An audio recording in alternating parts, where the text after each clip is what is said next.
Kelompok Houthi di Yaman kembali mengumumkan operasi militer besar-besaran dengan meluncurkan 6 pesawat nirawak atau drone ke beberapa target penting di wilayah Israel pada Selasa 12 Agustus 2025. Serangan ini dikonfirmasi oleh juru bicara Angkatan Bersenjata Houthi, Brigadir Jenderal Yahya Saree pada hari berikutnya.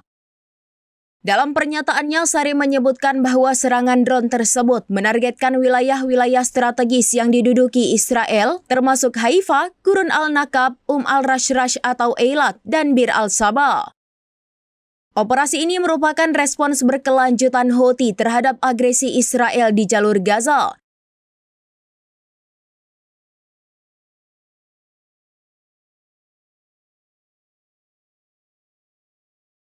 Download Tribun X sekarang, menghadirkan lokal menjadi Indonesia.